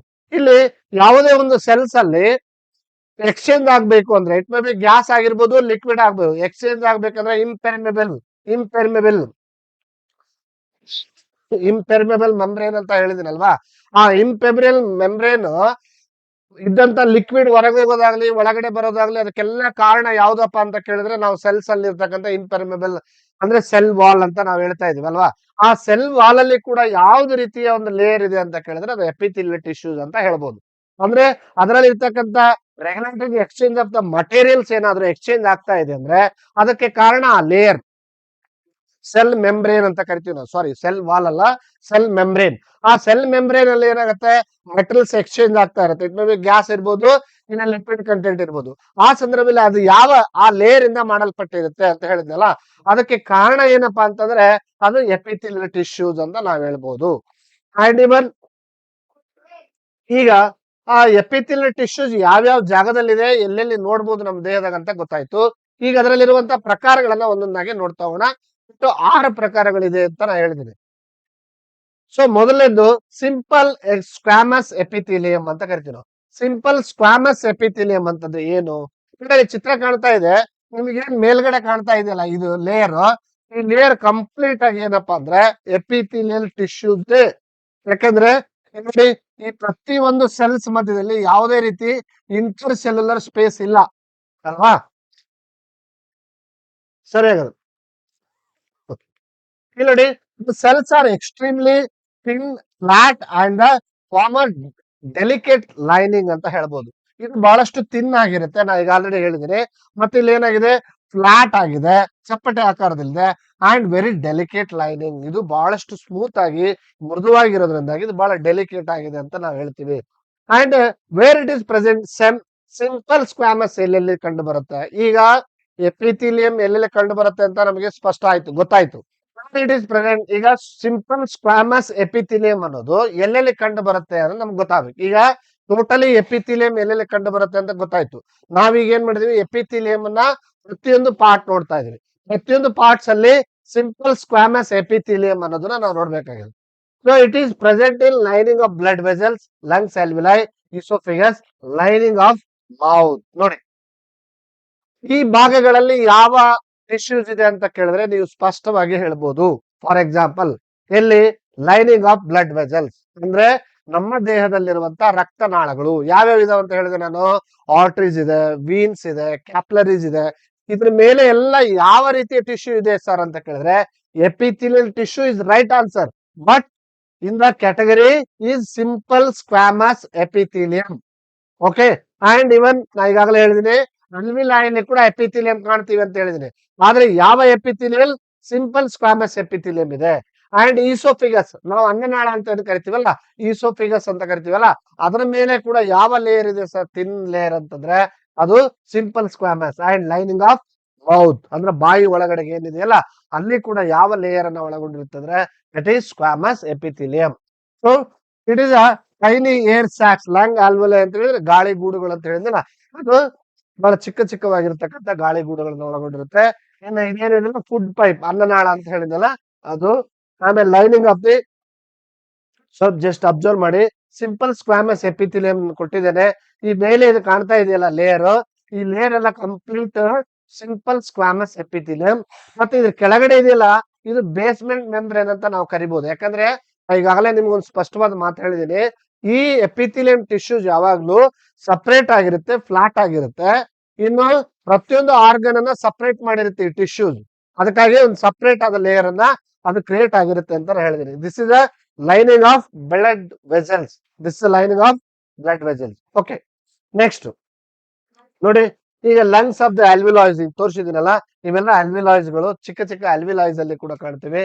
ಆಮೇಲೆ ಈಸೋಫಿಗಸ್ ಅಂತ ಹೇಳಿದಲ್ಲ, ಇದು ಅನ್ನನಾಳ, ದೇಹದ ಒಳಗಡೆಗೆ ಅನ್ನನಾಳ, ಅನ್ನ ನಾವು ಊಟ ಮಾಡಿದ್ಮೇಲೆ ಅನ್ನ ಹೋಗ್ಬೇಕಾದ್ರೆ ಇಲ್ಲೊಂದು ಈಸೋಫಿಗಸ್ ಅಂತ ಇರುತ್ತೆ, ಅದ್ರ ಮೂಲಕ ಹೋಗುತ್ತೆ. ಇದರಲ್ಲಿ ಕೂಡ ಯಾವ್ದಿದೆ ಲೇಯರ್ ಅಂತ ಹೇಳಿದ್ರೆ ಸಿಂಪಲ್ ಸ್ಕ್ವಾಮಸ್ ಎಪಿಥೆಲಿಯಂ ಅಂತ ನಾವು ಹೇಳ್ತೀವಿ. ಓಕೆ. ನೆಕ್ಸ್ಟ್ ಯಾವ್ದಪ್ಪ ಅಂದ್ರೆ the lining of the mouth. So these are category we have to see in simple squamous epithelium. And the transportation of substances through the selectively permeable membrane. ಇದು ಕೂಡ permeable membrane ಅಂತಂದ್ರೆ ಯಾವ್ದನ್ನ select ಮಾಡಿರುತ್ತೋ ಅದನ್ನ ಮಾತ್ರ ಆ skin ಮೂಲಕ ಅಂದ್ರೆ ಆ ಎಪಿಥೆಲಿಯಲ್ ಟಿಶ್ಯೂಸ್ ಮೂಲಕ ಒಳಗಡೆ ಹೋಗೋದಕ್ಕೆ ಅವಕಾಶ ಕೊಡುತ್ತೆ. ಆ ರೀತಿ ಇದ್ದಾಗ ಮಾತ್ರ ಆ ಜೀವಕೋಶಗಳು ಪರ್ಮಿಷನ್ ಕೊಡುತ್ತೆ. ಯಾವ್ದನ್ನ ದೇಹದ ಅಂದ್ರೆ ಸೆಲ್ಸ್ ಒಳಗಡೆ ಹೋಗ್ಬೇಕು, ಯಾವ್ದನ್ನ ಹೊರಗೆ ಹಾಕ್ಬೇಕು ಅಂತ ಡಿಸೈಡ್ ಮಾಡತಕ್ಕಂತ ಕೆಲಸವನ್ನು ಕೂಡ ಅದು ಮಾಡ್ತಾ ಇರುತ್ತೆ. So it is called as plasma membrane. Where we have to see plasma membrane ಅಂತ ಕೇಳಿದ್ರೆ ನಾವು ಬಹಳ ಈಸಿಯಾಗಿ ಹೇಳ್ಬೋದು. ಅದು ಎಲ್ಲಪ್ಪ ಅಂದ್ರೆ ಸೆಲ್ ಮೇಲೆ ಇರುವಂತ ಒಂದು ತೆಳುವಾದ ಪೊರೆ. It is called as plasma membrane. And the next second category ನೋಡಿ, ಎರಡನೇ ಕ್ಯಾಟಗರಿ ಯಾವ್ದಪ್ಪ ಟೈಪ್ಸ್ ಆಫ್ ಎಪಿಥಿಲಿಯಲ್ ಅಂತಂದ್ರೆ it is stratified squamous epithelium. Stratified squamous epithelium ಅಂದ್ರೆ ಇಲ್ಲಿ ಸಿಂಪಲ್ ಸ್ಕ್ವಾಮಸ್ ಎಪಿಥಿಲಿಯಂ ನೋಡಿದ್ವಿ. ಇಲ್ಲಿ ಸ್ಟ್ರಾಟಿಫೈಡ್ ಸ್ಕ್ವಾಮಸ್ ಎಪಿಥಿಲಿಯಂ ಸ್ವಲ್ಪ ಚೇಂಜ್ ಇರುತ್ತೆ. ಅಂದ್ರೆ ಇಲ್ಲಿ ಸೆಲ್ಸ್ ಬೇರೆ ಕೇವಲ ಮೇಲ್ಗಡೆ ಮಾತ್ರ ಇಲ್ಲ, ಕೆಳಗಡೆ ಕೂಡ ಒಂದು ಲೇಯರ್ ಬಂದಿದೆ. ಸ್ವಲ್ಪ ಅಬ್ಸರ್ವ್ ಮಾಡಿ, ಅಲ್ಲೇನಾಗಿತ್ತು ಕೇವಲ ಮೇಲಷ್ಟೇ ಮಾತ್ರ ಇತ್ತು ಅಲ್ವಾ. ಇಲ್ಲೇನಾಗಿದೆ, ಈ ಮೇಲ್ಗಡೆ ಕೂಡ ಟಿಶ್ಯೂಸ್ ಇದೆ, ಮತ್ತೆ ಇಲ್ಲಿ ಕೂಡ ಟಿಶ್ಯೂಸ್ ಇದೆ. ಇದು ಒಂದ್ರ ಮೇಲೆ ಒಂದು ಟಿಶ್ಯೂಸ್ ಕ್ಲಿಯರ್ ಆಗ್ತಾ ಹೋಗಿದೆ. ಬಟ್ ಒಂದು ವಿಷಯ ಮಾತ್ರ ನಿಮ್ ನೆನಪಲ್ಲಿ ಇಡ್ಬೇಕು, ಯಾವುದೇ ಟಿಶ್ಯೂಸ್ ಇದ್ರಲ್ಲಿ ಇದ್ರು ಕೂಡ ಇದಕ್ಕೆ ಸಪರೇಟ್ ತನ್ನದೇ ಆದಂತ ಲಾಸ್ಟ್ ಎಂಡ್ಗೆ ಒಂದು ಲೇಯರ್ ಇರುತ್ತೆ ಅನ್ನೋದನ್ನ ಮರಿಬಾರ್ದು. Okay, and in this tissues the cells are arrange to form a pattern of layers. ನಾ ಹೇಳಿದಲ್ಲ, ಪ್ಯಾಟರ್ನ್ಸ್ ಅಲ್ಲಿ ರೀತಿಯಲ್ಲಿ ಈ ಲೇಯರ್ಸ್ ಅನ್ನ ಕಾಣಬಹುದು. ಅಂದ್ರೆ ಒಂದು ಲೇಯರ್ ಮೇಲೆ ಇನ್ನೊಂದು ಲೇಯರ್ ಈ ತರ ನಾವು ಪ್ಯಾಟರ್ನ್ಸ್ ಅಲ್ಲಿ ನೋಡ್ಬೋದು. ಮತ್ತೆ these tissues are all flat. ಇದು ಕೂಡ ಫ್ಲಾಟ್ ಅಲ್ಲೇ ಇದೆ. ಬಟ್ ಅಲ್ಲೇನಾಯ್ತು, ಸಿಂಪಲ್ ಸ್ಕ್ವಾಮಸ್ ಅಲ್ಲಿ ಒಂದೇ ಲೇಯರ್ ಇತ್ತು, ಮೇಲ್ಗಡೆ ಒಂದೇ ಕಾಣ್ತಾ ಇತ್ತು. ಬಟ್ ಇಲ್ಲೇನಂದ್ರೆ ಒಂದ್ರ ಮೇಲೆ ಒಂದು ಪೊರೆಗಳ ರೂಪದಲ್ಲಿ ಅದನ್ನ ನಾವು ಕಾಣೋದಕ್ಕೆ ಸಾಧ್ಯತೆ ಇದೆ. ಅಂಡ್ ಸ್ವಲ್ಪ ಅಬ್ಸರ್ವ್ ಮಾಡ್ತಾ ಹೋಗಿ, ಇನ್ನು ನಾವು ಈ ಎಲ್ಲೆಲ್ಲಿ ನೋಡ್ತೀವಿ ಅಂತ ಕೇಳಿದ್ರೆ ಸೆಕೆಂಡ್ ಸ್ಟ್ರಾಟಿಫೈಡ್ ಸ್ಕ್ವಾಮಸ್ ಎಪಿಥೆಲಿಯಂ ಎಲ್ಲೆಲ್ಲಿದೆ ಸರ್ ಅಂತ ಕೇಳಿದ್ರೆ outer layer of the skin. Very simple, complete ನಮ್ಮ ದೇಹದ ಎಲ್ಲಾ ಚರ್ಮ ಏನಿದೆಯಲ್ಲ, ನಮ್ಮ ದೇಹದ ಚರ್ಮದ ಮೇಲೆ ಎಲ್ಲ ಯಾವ ಟಿಶ್ಯೂಸ್ ಇದೆ ಅಂತ ಕೇಳಿದ್ರೆ ನೀವು ಬಹಳ ಈಸಿಯಾಗಿ ಹೇಳ್ಬೋದು, that is stratified squamous epithelium. Outer layer of the skin, ನಮ್ಮ ಬಾಡಿ ತುಂಬಾ ಇರುವಂತ ಎಲ್ಲಾ ಸ್ಕಿನ್ ಮೇಲೆ ಯಾವ ಟಿಶ್ಯೂ ಇದೆ ಅಂತ ಕೇಳಿದ್ರೆ ನೀವು ಸ್ಟ್ರಾಟಿಫೈಡ್ ಸ್ಕ್ವಾಮಸ್ ಎಪಿಥೆಲಿಯಂ ಅಂತ ಹೇಳ್ಬೋದು. ನೋಡಿ ಈ ಭಾಗದಲ್ಲಿ ಏನ್ ಕಾಣ್ತಾ ಇದೆಯಲ್ಲ, ಇದೆಲ್ಲ ಕಂಪ್ಲೀಟ್ ಯಾವ್ದಪ್ಪ ಅಂದ್ರೆ ಅದು stratified. Okay, and it protects the body organs. ಇದು ಏನ್ ಮಾಡ್ತಾ ಇದೆ, ನಮ್ಮ ದೇಹದ ಮೇಲೆ ಚರ್ಮ ಯಾಕೆ ಬೇಕು ವಿಚಾರ ಮಾಡಿ. ನಮ್ಮ ದೇಹದ ಒಳಗಡೆಗೆ ಸಾಕಷ್ಟು ಮಜಲ್ಸ್ ಇದೆ, ಬೋನ್ಸ್ ಇದೆ, ಆರ್ಗನ್ಸ್ ಇದೆ, ಒಳಗಡೆ ಸಾಕಷ್ಟು ದೇಹದ ಅಂಗಗಳ ಸಾಕಷ್ಟು ಇದಾವೆ. ಆ ದೇಹದ ಅಂಗಗಳಿಗೆ ಒಂದು ಹೊದಿಕೆ ಇದ್ದಂಗೆ ಇದು ಅಲ್ವಾ. ಒಂದು ಕಂಪ್ಲೀಟ್ ಇಡೀ ನಮ್ಮ ದೇಹದ ತುಂಬೆಲ್ಲ ಚರ್ಮ ಇಲ್ಲದೆ ಇದ್ರೆ ನಮ್ಮ ದೇಹದ ಆರ್ಗನ್ ಅನ್ನ ರಕ್ಷಿಸೋರು ಯಾರು. ಹಾಗಾಗಿ ಸ್ಕಿನ್ ಏನ್ ಮಾಡ್ತಾ ಇದೆ, ಕಂಪ್ಲೀಟ್ ಆಗಿ ನಮ್ಮ ಬಾಡಿನ ಪ್ರೊಟೆಕ್ಟ್ ಮಾಡ್ತಾ ಇದೆ. Even prevents wear and tear of the skins. ಅಂದ್ರೆ ಯಾವುದನ್ನ ಹೊರಗಡೆ ಹಾಕ್ಬೇಕು ಅದೇನ್ ಮಾಡುತ್ತೆ, ಸ್ವೆಟ್ ಥ್ರೋ ಏನ್ ಮಾಡುತ್ತೆ, ಹೊರಗಡೆ ಹಾಕುವಂತ ಕೆಲಸವನ್ನು ಕೂಡ ಮಾಡುತ್ತೆ. ಅಂಡ್ ಇವನ್ ಡ್ಯಾಮೇಜ್ ಸೆಲ್ಸ್ ಅನ್ನು ಕೂಡ ಹೊರಗಡೆ ಹಾಕ್ತಾ ಇರುತ್ತೆ, ಮತ್ತೆ ಹೊಸ ಸೆಲ್ಸ್ ಉತ್ಪತ್ತಿ ಆಗುತ್ತೆ. ಎಷ್ಟೋ ಸಲ ನೋಡಿ ನೀವು ಎಲ್ಲೋ ಬಂದ್ಬಿಟ್ಟಿರ್ತಾರ, ಅಲ್ಲಿ ಬಿದ್ದಲ್ಲಿ ಏನಾಗಿರುತ್ತೆ, ನಿಮ್ ಸ್ಕಿನ್ ಎಲ್ಲ ಹಾಳಾಗ್ಬಿಟ್ಟಿರುತ್ತೆ ಅಲ್ವಾ, ಕಂಪ್ಲೀಟ್ ಎಲ್ಲ ಕೆತ್ಕೊಂಡು ಹೋಗ್ಬಿಟ್ಟಿರುತ್ತೆ, ಬ್ಲಡ್ ಬಂದಿರುತ್ತೆ. ಸುಮಾರು ದಿವಸಗಳ ನಂತರ ಏನಾಗುತ್ತೆ, ಆ ಮೇಲೆಲ್ಲ ಅದು ಡ್ರೈ ಆಗಿ ಅದ್ ಮೇಲಿದೆಲ್ಲ ಪಾಟ್ ಹೋಗ್ಬಿಡುತ್ತೆ, ಮತ್ತೆ ಹೊಸ ಸ್ಕಿನ್ ಸ್ಟಾರ್ಟ್ ಆಗತ್ತೆ, ಹೊಸ ಸ್ಕಿನ್ ಬಂದ್ಬಿಟ್ಟಿರುತ್ತೆ. ಆ ಹೊಸ ಸ್ಕಿನ್ ಕೆಲಸ ಕೂಡ ಈ ಸ್ಟ್ರಾಟಿಫೈಡ್ ಸ್ಕ್ವಾಮಸ್ ಎಪಿಥೆಲಿಯಂ ಮಾಡ್ತಾ ಇರೋದು. ಒಂದ್ ವೇಳೆ ನಮ್ಗೆ ಕಟ್ಟಾಗಿತ್ತು, ಹೊಸ ಸ್ಕಿನ್ನೇ ಬಂದಿಲ್ಲ ಅಂದ್ರೆ ನಮ್ಮ ಮೈ ತುಂಬಾ ಎಲ್ಲ ಗಾಯಗಳೇ ಇರ್ತಾ ಇದ್ವು. ಸೊ ಹಾಗಾಗಿ ಇದು ಬಾಡಿನ ಪ್ರೊಟೆಕ್ಟ್ ಮಾಡೋದು ಅಷ್ಟೇ ಅಲ್ದೇನೆ ಜೊತೆಗೆ ಏನ್ ಮಾಡ್ತಾ ಇದೆ, ಡ್ಯಾಮೇಜ್ ಅಲ್ಲಿ ಇರ್ತಕ್ಕಂಥದ್ದನ್ನ ಒಂದು ಪ್ರಿವೆನ್ಷನ್ ಕೊಡ್ತಾ ಇದೆ. ಮತ್ತೆ ಯಾವ್ದನ್ನ ವೇಸ್ಟ್ ಪದಾರ್ಥ ಇದೆ ನಮ್ಮ ದೇಹದಿಂದ ಅದನ್ನು ಹೊರಗಡೆ ಕಳಿಸುವಂತ ಕೆಲಸವನ್ನು ಕೂಡ ಆ ಸ್ಕಿನ್ ಮಾಡ್ತಾ ಇದೆ ಅನ್ನೋದನ್ನ ಮರಿಬಾರದು. ಇನ್ನ third category of the epithelial tissue, ಮೂರನೇ ಪಾರ್ಟ್ ಯಾವ್ದಪ್ಪ ಇದ್ರಲ್ಲಿ ಅಂತ ಕೇಳಿದ್ರೆ ಅದು ಕಾಲ್ಮರ್. ಕಾಲ್ಮರ್ ಅಂತಂದ್ರೆ ನೋಡಿ ಹೆಸರು ಹೇಳ್ತಾ ಇದೆ, ಕಾಲಮ್ ಅಲ್ಲಿ ಇದೆ ನೋಡಿ, ಇಲ್ಲಿ ಸ್ವಲ್ಪ ಜಸ್ಟ್ ಅಬ್ಸರ್ವ್ ಮಾಡಿ, ಇವು ಕಾಲಮ್ಸ್ ಅಲ್ಲಿ ಇದಾವೆ, ಇವು ಚಪ್ಪಟೆ ಆಗಿಲ್ಲ, ಇಲ್ಲಿ ಫ್ಲಾಟ್ ಇಲ್ಲ. ಅಂದ್ರೆ ಪ್ರತಿಯೊಂದು ಕಾಲಮ್ ಏನಾಗಿದೆ, ಒಂದಕ್ಕೊಂದು ಈ ತರ ಏನಾಗಿದೆ, ಜಾಯಿಂಟ್ ಆಗ್ತಾ ಹೋಗಿದಾವೆ. ಸೊ ಅದಕ್ಕಾಗಿ ಇದಕ್ಕೆ ಏನಂತ ಕರೀತಾರೆ, ಕಾಲ್ಮರ್ ಎಪಿಥೆಲಿಯಂ ಟಿಶ್ಯೂಸ್ ಅಂತ ಕರಿತೀವಿ. ಸರಿ, ಹಾಗಾದ್ರೆ ಇವೆಯಲ್ಲಿ ಕಂಡು ಬರ್ತವ, these cells R tall and arranged like a pillars. ಅಂದ್ರೆ ಪಿಲ್ಲರ್ ತರ ಸ್ವಲ್ಪ ಅಬ್ಸರ್ವ್ ಮಾಡ್ತಾ ಹೋಗಿ, ಎಲ್ಲ ಟಿಶ್ಯೂಗಳು ಏನಂದ್ರೆ ಒಂದಕ್ಕೊಂದು ಜಾಯಿಂಟ್ ಆಗಿ ಪಿಲ್ಲರ್ ತರ ಕಾಣ್ತಾ ಇದಾವೆ. And even it is present in lining of intestine. ನೋಡಿ ನಮ್ಮ ದೇಹದಲ್ಲಿ ಕರಳು ಇದಾವ ಅಲ್ವಾ, ದೊಡ್ಡ ಕರಳು, ಸಣ್ಣ ಕರಳು, ಸ್ಮಾಲ್ ಇಂಟೆಸ್ಟೈನ್, ಲಾರ್ಜ್ ಇಂಟೆಸ್ಟೈನ್ ಅಂತಿದೆ. ಎಲ್ಲಿ ಕಂಡು ಬರ್ತವೆ ಸರ್ ಇವು ಅಂತ ಕೇಳಿದ್ರೆ, ಇವು ಇಂಟೆಸ್ಟೈನ್ ಅಲ್ಲಿ ಕಂಡು ಬರ್ತವೆ. ನಮ್ಮ ಕರಳುಗಳಲ್ಲಿ ಇವುಗಳನ್ನ ನಾವು ನೋಡಕ್ ಸಾಧ್ಯತೆ ಇದೆ. And inner lining of intestine, just ನೋಡಿ ನೀವು ಕರಳುಗಳ ಒಳಗಡೆಗೆ ಒಂದು ಕರಳಿದೆ ಅಂತ ಅನ್ಕೊಳ್ಳೋಣ. ಆ ಕರಳುಗಳ ಒಳಗಡೆಗೆ ಏನಾಗಿರುತ್ತೆ, ಇಲ್ಲೆಲ್ಲ ಸಣ್ಣ ಪುಟ್ಟ ಏನಾಗಿರ್ತವೆ, ಕಂಪ್ಲೀಟ್ ವಿಲ್ಲೈ ಅಂತ ಇರ್ತಾವ ಅಲ್ವಾ, ವಿಲ್ಲೈ ಇರ್ತಾವ. ಈ ವಿಲ್ಲೈ ಕೆಲಸ ಏನು, ಬಂದಂತ ಫುಡ್ ಅನ್ನ ಅಬ್ಸಾರ್ಬ್ ಮಾಡ್ಕೊಂಡು ದೇಹದ ಪ್ರತಿ ಭಾಗಕ್ಕೆ ಕಳಿಸ್ಕೊಡುವಂತ ಕೆಲಸ ವಿಲ್ಲೈ ಮಾಡ್ತಾ ಇದೆ. ಅಂದ್ರೆ ಇದ್ರ ಒಳಗಡೆ ಏನಿದೆಯಲ್ಲ, ಇದ್ರ ಒಳಗಡೆ ಇರುವಂತ ಲೇಯರ್, ಇದ್ರ ಒಳಗಡೆ ಇರುವಂತ ಲೇಯರ್ ಯಾವ್ದು ಸರ್, ಅದು ಎದ್ರಿಂದ ಮಾಡಲ್ಪಟ್ಟಿರುತ್ತೆ ಅಂದ್ರ very simple, that is columnar epithelium. ನೋಡಿ ಇದ್ರ ಒಳಗಡೆ ಇದೆ ನೋಡಿ, ಇದೆಲ್ಲ ಜಸ್ಟ್ ಕಂಪ್ಲೀಟ್ ಈ ತರ ಇದೆಯಲ್ಲ, ಇದೆಲ್ಲ ಏನಂದ್ರೆ ವಿಲ್ಲೈಸ್ಗಳು. ಇವೆಲ್ಲ ಹೆಂಗಾಗಿದಾವೆ, ಅದು ಕಂಪ್ಲೀಟ್ ಏನಂದ್ರೆ ಇದು ಸ್ಮಾಲ್ ಇಂಟೆಸ್ಟೈನ್ ಅಲ್ಲಿ ಕಾಣ್ತಾ ಇರುವಂತದ್ದು. ಇದನ್ನ ನಾವು ಎಪಿಥೀಲಿಯಲ್ ಟಿಶ್ಯೂಸ್ ಅಂತ ಕರಿತೀವಿ.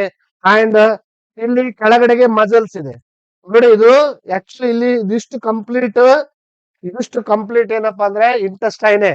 ಮೇಲ್ಭಾಗದಲ್ಲಿ ಅಂದ್ರೆ ಇಂಟೆಸ್ಟೈನ್ ಒಳಗಿನ ಮೇಲ್ಭಾಗ ಏನಿದೆಯಲ್ಲ, ಇಂಟೆಸ್ಟೈನ್ ಒಳಗಿನ ಮೇಲ್ಭಾಗದಲ್ಲಿ ಯಾವ ಟಿಶ್ಯೂಸ್ ಇದೆ ಅಂತಂದ್ರೆ ಅದು ಕಾಲ್ಮರ್ ಎಪಿಥೀಲಿಯಂ. ರಿಮೆಂಬರ್, ಇಡೀ ಟೋಟಲ್ ಕರಳಿಗೆ ಅಲ್ಲ, ಎಲ್ಲ ಇಂಟೆಸ್ಟೈನ್ ಎಲ್ಲ ಕಾಲ್ಮರ್ ಎಪಿಥೀಲಿಯಂ ಅಲ್ಲ. ಇಲ್ಲಿ ಇಂಟೆಸ್ಟೈನ್ ಅಲ್ಲಿ, ಸ್ಮಾಲ್ ಇಂಟೆಸ್ಟೈನ್ ಅಲ್ಲಿ ಇಲ್ಲೇನಾಗಿದೆ, ಒಳಗಡೆ ಇರುವಂತ ಭಾಗದ ಯಾವ ಟಿಶ್ಯೂಸ್ ಕಾಣ್ತೀವಿ ಅಂದ್ರೆ ಅದು ಕಾಲ್ಮರ್ ಎಪಿಥೀಲಿಯಂ ಅಂತ ನಾವು ಹೇಳ್ಬೋದು. And even secret digestive enzymes and the performs absorption of the nutrients from the digestive. ಈ ತರ ನಾನು ನಿಮ್ಗೆ ಹೇಳಿದೆ, ಇದು ಎಲ್ಲಿ ಕಂಡು ಬರುತ್ತೆ, ಈ ಒಳಗಡೆ ಇರುವಂತ ವಿಲ್ಲೈಗಳಲ್ಲಿ ಕಂಡು ಬರುತ್ತೆ ಅಂತ ಹೇಳಿದ್ನಲ್ಲ. ಯಾಕಂದ್ರೆ ನಾವು ತೆಗೆದುಕೊಂಡಿರುವಂತ ಆಹಾರ ಏನಾಗುತ್ತೆ, ಸಿಕ್ರೇಷನ್ ಆಗ್ಬೇಕು, ಅಬ್ಸಾರ್ಪ್ಷನ್ ಆಗ್ಬೇಕು, ಅಂದಾಗ ಮಾತ್ರ ಎನರ್ಜಿ ದೊರೀತದಲ್ವಾ. ಅದನ್ನ ಅಬ್ಸಾರ್ಬ್ ಮಾಡುವಂತ ಕೆಲಸ ಯಾವ್ದು ಮಾಡ್ತಾ ಇದೆ, ಅದು ಸ್ಮಾಲ್ ಇಂಟೆಸ್ಟೈನ್ ಮಾಡ್ತಾ ಇದೆ. ಸ್ಮಾಲ್ ಇಂಟೆಸ್ಟೈನ್ ಒಳಗಡೆಗೆ ಫುಡ್ ಬರ್ತಾ ಇದೆ. ಆ ಫುಡ್ ಅನ್ನ ಅಬ್ಸರ್ವ್ ಮಾಡುವಂತ ಮೇಲೆ ಇರುವಂತ ಲೇಯರ್ ಯಾವ್ದಪ್ಪ ಅಂದ್ರೆ, ಯಾವ ಒಂದು ಟಿಶ್ಯೂಸ್ ಇಂದ ಆಗಿದೆ ಅಂತ ಕೇಳಿದ್ರೆ ಅದು columnar tissues. It is absorb of the nutrients of the digested food. ಅಂದ್ರೆ ಆಹಾರ ಏನ್ ನಮ್ ದೇಹದ ಒಳಗಡೆ ಹೋಗುತ್ತಲ್ಲ, ಅದ್ರ ಒಳಗಡೆ ಇರುವಂತ ಎಲ್ಲಾ ನ್ಯೂಟ್ರಿಯೆಂಟ್ಸ್ ಅನ್ನ ಕಂಪ್ಲೀಟ್ ಆಗಿ ಅದನ್ನ ಕನ್ವರ್ಜೇಷನ್ ಮಾಡಿ ಎನರ್ಜಿ ಕ್ರಿಯೇಟ್ ಮಾಡೋದಕ್ಕೆ ಇಂಟೆಸ್ಟೈನ್ಗಳು ಬೇಕು. ಆಮೇಲೆ ಇಂಟೆಸ್ಟೈನ್ ಒಳಗಡೆ ಇರುವಂತ ವಿಲ್ಲೈ ಏನ್ ಮಾಡುತ್ತೆ, ಅದನ್ನ ಅಬ್ಸಾರ್ಬ್ ಮಾಡುತ್ತೆ. ಆ ಅಬ್ಸಾರ್ಬ್ ಮಾಡಿರುವಂತ ವಿಲ್ಲೈಗಳು ಯಾವ್ದ್ರಿಂದ ಮಾಡಲ್ಪಟ್ಟಿದೆ ಅಂದ್ರೆ ಅದು columnar epithelium tissues. Okay, right. And fourth category ಅಂದ್ರೆ ಯಾವುದು ಸರ್ ಇದು ಅಂತಂದ್ರೆ, it is ciliated columnar epithelium. Ciliated ಅಂದ್ರೆ it's like a hair structure. ಅಂದ್ರೆ ಬಹಳ ಸ್ಮೂತ್ ಆಗಿರ್ತಂತ ಹೇರ್ಸ್, ನಾವು ತಲೆಯಲ್ಲಿ ನೋಡ್ತಾ ಇದೀವಲ್ಲ ಆ ತರ ಹೇರ್ ಅಲ್ಲ, ಸ್ಮೂತ್ ಆಗಿರುವಂತ ಹೇರ್ ಇರುತ್ತೆ. ಅದನ್ನ ನಾವು ಸೀಲಿಯರಿ ಮಸಲ್ಸ್ ಅಂತ ಕೂಡ ಕರಿತೀವಿ. ನೀವು ಸಾಮಾನ್ಯವಾಗಿ ಅದೇ ತರ ಸೀಲಿಯೇಟೆಡ್ ಕಾಲ್ಮರ್ ಎಪಿಥೀಲಿಯಂ ಅಂದ್ರೆ ಇದು ಕಾಲಮ್ ಅಲ್ಲಿ ಇರುತ್ತೆ, ಸೀಲಿಯೇಟೆಡ್ ಎಪಿಥೀಲಿಯಂ. ಹಾಗಾದ್ರೆ ಎಲ್ಲಿರುತ್ತೆ ಅಂತ ನೋಡೋಣ. ಜಸ್ಟ್ ಅಬ್ಸರ್ವ್ ಮಾಡಿ, ಇಲ್ಲೆಲ್ಲ ಮೇಲ್ಗಡೆ ಎಲ್ಲ ಕಾಣ್ತಾ ಇದೆ, ಇಲ್ಲೆಲ್ಲ ಇದಾವ ನೋಡಿ, ಅಬ್ಸರ್ವ್ ಮಾಡಿ. ಇದನ್ನ ನಾವೇನಂತ ಕರಿಬಹುದು, ಸೀಲಿಯಾ ಅಂತ ಕರಿಬಹುದು ಅಲ್ವಾ. ಇಲ್ಲೇನ್ ಕಾಣ್ತಾ ಇದೆ ನೋಡಿ, ಜಸ್ಟ್ ಅಬ್ಸರ್ವ್ ಮಾಡಿ, ಇಲ್ಲೆಲ್ಲ ಯಾವಿದಾವ ಅಂತ ಕೇಳಿದ್ರೆ ಇವೆಲ್ಲ ಸೀಲಿಯಾ. ಅದಕ್ಕೆ ciliated epithelium, ciliated columnar epithelium ಅಂದ್ರೆ ಇದು ಕಾಲಮ್ಸ್ ಅಲ್ಲಿ ಇದಾವೆ. ಈ ಕಾಲಮ್ಸ್ ಅಲ್ಲಿ ಇರುವಂತ ಮೇಲ್ಗಡೆಗೆ ಏನ್ ಎಪಿಥೀಲಿಯಾಸ್ ಇದಾವಲ್ಲ, ಈ ಇಂಥ ಇರುವಂತ ಎಲ್ಲದರಲ್ಲಿ ಕೂಡ ಏನ್ ಕಾಣ್ತೀವಿ ಅಂತ ಕೇಳಿದ್ರೆ ಅದು ಸೀಲಿಯೇಟೆಡ್ ಕಾಲ್ಮರ್ ಎಪಿಥೀಲಿಯಂ ಅಂತ ಕರಿತೀವಿ. These columnar epithelium having hair like projection. ಇವನ್ನ ಈಗಾಗಲೇ ಹೇಳಿದಂತೆ ಅವು ಹೇರ್ ಲೈಕ್ ಸ್ಟ್ರಕ್ಚರ್ಸ್ ಕಾಣ್ತಾ ಇರುತ್ತೆ. And it is present in respiratory tract. ಅಂದ್ರೆ ನಾವೇನು ಉಸಿರಾಡ್ತೀವಲ್ಲ, ಉಸಿರಾಡುವಂತ ಸಂದರ್ಭದಲ್ಲಿ ನಮಗೊಂದು ಟ್ರ್ಯಾಕ್ ಇದೆ, ಒಂದು ಟ್ರ್ಯಾಕ್ ಇದೆ. ಆ ಟ್ರ್ಯಾಕ್ ಅಲ್ಲಿ ಏನಾಗಿರುತ್ತೆ, ಒಳಗಡೆಗೆ ಅಂದ್ರೆ ಈ ತರ ಒಂದು ಟ್ರ್ಯಾಕ್ ಇದೆ ಅಂತ ಅನ್ಕೊಳ್ಳೋಣ. ಈ ಟ್ರ್ಯಾಕ್ ಒಳಗಡೆಗೆ ಸಣ್ಣ ಸಣ್ಣ ಸಣ್ಣ ಸಣ್ಣ ಹೇರ್ಸ್ ಇರುತ್ತೆ. ಈ ಹೇರ್ಸ್ ಯಾಕಿದೆ ಸರ್ ಅಂತ ಕೇಳಿದ್ರೆ ವೆರಿ ಸಿಂಪಲ್. ನಾವು ಉಸಿರಾಡುವಾಗ ಏನಾಗುತ್ತೆ, ಸಾಕಷ್ಟು ರೀತಿಯ ಧೂಳಿನ ಕಣಗಳು, ಆಮೇಲೆ ಯಾವ್ದಾದ್ರು ಡಸ್ಟ್ ಪಾರ್ಟಿಕಲ್ಸ್ ಅಥವಾ ಗ್ಯಾಸಸ್, ವೇಸ್ಟ್ ಎಲ್ಲ ನಮ್ಮ ಮೂಗಿನ ಮೂಲಕ, ಮೊದಲ ಮೂಗಿನಲ್ಲಿ ಕೂಡ ಅದನ್ನೆಲ್ಲ ವೇಸ್ಟ್ ನ ಹೊರಗಡೆ ಹಾಕೋ ಕೆಲಸವನ್ನ ಮಾಡುತ್ತೆ. ಅಲ್ಲೆಲ್ಲ ಇರುವಂತ ಅದನ್ನ ತಡೆ ಹಿಡಿದು ನಂತರ ಅಲ್ಲಿ ಸೋಸಿದ ಮೇಲೆ ಒಳಗಡೆ ಹೋದ್ಮೇಲೆನು ಅಲ್ಲಿ ಏನಾದ್ರು ವೇಸ್ಟ್ ಪಾರ್ಟಿಕಲ್ಸ್ ಇದ್ರೆ ಅದನ್ನು ಕೂಡ ಹೊರಗಡೆ ಹಾಕುವಂತ ಕೆಲಸ ಈ ಟ್ರ್ಯಾಕ್ ಮಾಡ್ತಾ ಇರತ್ತೆ. ಸೊ ಅಲ್ಲೇನ್ ಮಾಡುತ್ತೆ, ಈ ಹೇರ್ ಹೆಲ್ಪ್ ಮಾಡುತ್ತೆ. ಇಲ್ಲಾಂದ್ರೆ ಏನಾಗತ್ತೆ, ನಾವು ಮುಂಜಾನೆಯಿಂದ ಸಾಯಂಕಾಲ ತನಕ ದಾರಿಯಲ್ಲಿ ಈಗ ರಸ್ತೆಯಲ್ಲಿ ಓಡಾಡ್ತಾ ಇರ್ತೀವಿ, ಸಾಕಷ್ಟು ಧೂಳಿನ ಕಣಗಳು ನಮ್ಮ ಮೂಗಿನ ಮೂಲಕ ಶ್ವಾಸಕೋಶಕ್ಕೆ ಪ್ರವೇಶ ಆಗತ್ತೆ. ಶ್ವಾಸಕೋಶಕ್ಕೆ ಕಂಪ್ಲೀಟ್ ಆ ಲಂಗ್ಸ್ ಎಲ್ಲ ಏನಾಗುತ್ತೆ ಡಸ್ಟ್ ಪಾರ್ಟಿಕಲ್ಸ್ ಇಂದ ವೇಸ್ಟ್ ಗ್ಯಾಸಸ್ ಇಂದ ತುಂಬ್ಕೊಂಡ್ಬಿಟ್ರೆ ಬಹು ಬೇಗನೆ ಲಂಗ್ಸ್ ಹಾಳಾಗೋಗುತ್ತೆ.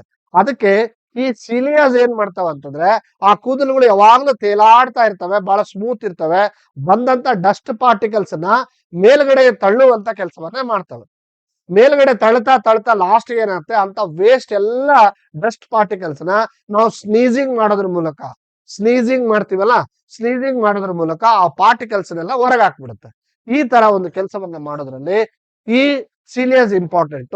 ಮತ್ತೆ ಈ ಸಿಲಿಯಸ್ ಅಲ್ಲಿ ಯಾವ ರೀತಿಯ ಟಿಶ್ಯೂಸ್ ಇದೆ ಸರ್ ಅಂತ ಕೇಳಿದ್ರೆ ದಟ್ ಈಸ್ ಸಿಲಿಯೇಟೆಡ್ ಕಾಲ್ಮರ್ ಎಪಿಥೀಲಿಯಂ ಅಂತ ನಾವು ಹೇಳ್ಬಹುದು. ನೋಡಿ ಇಲ್ಲಿ ಕಾಣ್ತಾ ಇದೆಯಾ, ಇದು ಏನಪ್ಪಾ ಅಂತಂದ್ರೆ ಕಂಪ್ಲೀಟ್ ಆಗಿ ಟ್ರ್ಯಾಕ್. ಇದು ಯಾವ ಟ್ರ್ಯಾಕ್? ಇದು ರೆಸ್ಪಿರೇಟರಿ ಟ್ರ್ಯಾಕ್. ಈ ರೆಸ್ಪಿರೇಟರಿ ಟ್ರ್ಯಾಕ್ ಒಳಗಡೆಗೆ ಇದು ಕಾಲ್ಮರ್ ಶೇಪದಲ್ಲಿದೆ. ನೋಡಿ ಇಲ್ಲಿ ಮೇಲ್ಗಡೆ ಕಾಣ್ತಾ ಇದವಲ್ಲ ಚಿಕ್ಕ ಚಿಕ್ಕ ಚಿಕ್ಕ, ಇವೆಲ್ಲ ಏನು ಅಂದ್ರೆ ಸಿಲಿಯರಿ ಅಂದ್ರೆ ಸಿಲಿಯಾಸ್ ಅಂತ ಕರಿತೀವಿ. ಈ ಸಿಲಿಯಾಸ್ ಏನ್ ಮಾಡುತ್ತೆ, ವೇಸ್ಟ್ ಪಾರ್ಟಿಕಲ್ ನ ಮುಂದಕ್ಕೆ ಹೋಗೋದಕ್ಕೆ ಸಹಾಯ ಮಾಡ್ತದೆ.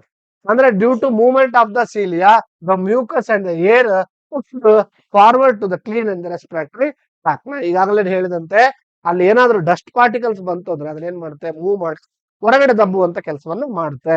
ಜಸ್ಟ್ ಇಲ್ಲಿ ಅಬ್ಸರ್ವ್ ಮಾಡಿ, ಇದು ಟ್ರ್ಯಾಕ್ ಒಳಗಡೆಗೆ ಸಿಲಿಯಾ ಈ ತರ ಇರ್ತವೆ, ಸಾಕಷ್ಟು ಇರುತ್ತೆ.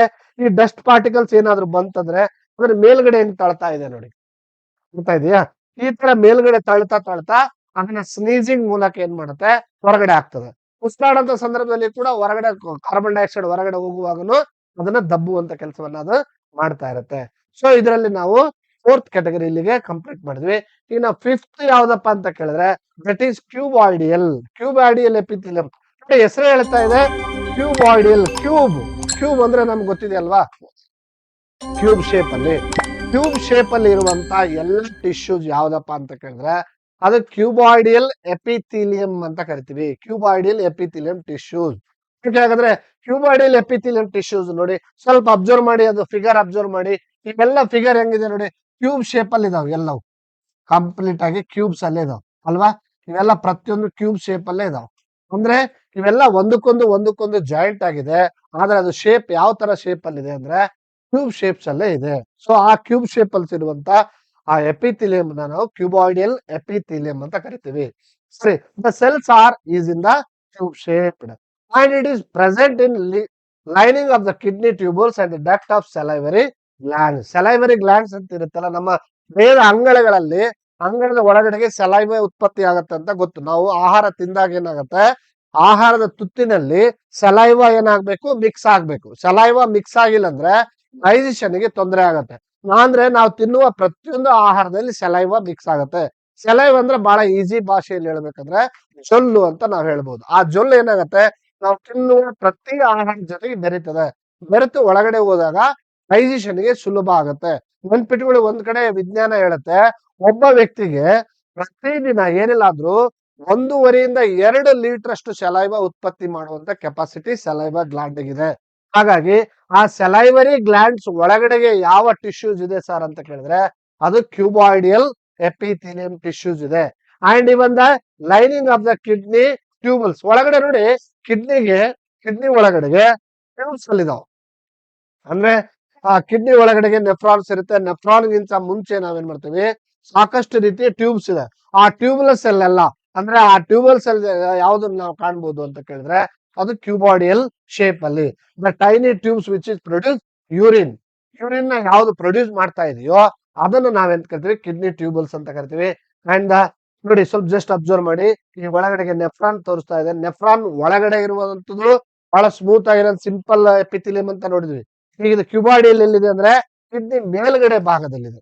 ಕಿಡ್ನಿ ಮೇಲ್ಗಡೆ ಮತ್ತು ಜೊತೆಗೆ ಆ ನೆಫ್ರಾನ್ಸ್ ಮೇಲ್ಗಡೆ ಇರುವಂತ ಭಾಗದಲ್ಲಿ ನಾವು ಕ್ಯೂಬಾಯ್ಡಿಯಲ್ ಶೇಪ್ ನ ಎಪಿಥೀಲಿಯಂ ಅನ್ನ ಕಾಣಕ್ ಸಾಧ್ಯತೆ ಇದೆ. And ducts of the salivary gland ಅಂದ್ರೆ tubes which is carry saliva ಉತ್ಪತ್ತಿ ಆಗುವಂತ ಒಂದು ಜಾಗದಲ್ಲಿ ನಾವು ಅದನ್ನ ನೋಡ್ಬೋದು. ಇಲ್ಲಿ ಕಾಣ್ತಾ ಇದೆ ನೋಡಿ, ಇದು ನಮ್ಮ ಸಲೈವ ಉತ್ಪತ್ತಿ ಮಾಡುವಂತ ಜಾಗ. ಆ ಜಾಗದಿಂದ ಟ್ಯೂಬ್ಸ್ ಅಲ್ಲಿ ನಾವೇನ್ ಮಾಡ್ತಾ ಇದೀವಿ, ಆ ಡಕ್ಟ್ಸ್ ಅನ್ನ ಉತ್ಪತ್ತಿ ಮಾಡಿ ಕಳಿಸ್ತಾ ಇದೆಯಲ್ಲ, ಆ ಒಂದು ಪ್ಲೇಸ್ ಅಲ್ಲಿ ಕೂಡ ಕ್ಯೂಬಾಯ್ಡಿಯಲ್ ಎಪಿಥೀಲಿಯಂ ಅನ್ನ ನಾವು ಕಾಣಕ್ ಸಾಧ್ಯತೆ ಇದೆ. ಜಸ್ಟ್ ಅಬ್ಸರ್ವ್ ಮಾಡಿ, ಇಲ್ಲಿ ಕೊಟ್ಟಿದ್ದೇನೆ, ಇದು ಕ್ಯೂಬಾಯ್ಡಿಯಲ್ ಶೇಪ್ ಅಲ್ಲಿ ನೋಡಿ. ಇಲ್ಲಿ ಅಬ್ಸರ್ವ್ ಮಾಡಿ, ಇವೆಲ್ಲ ಕಂಪ್ಲೀಟ್ ಕ್ಯೂಬ್ ಶೇಪ್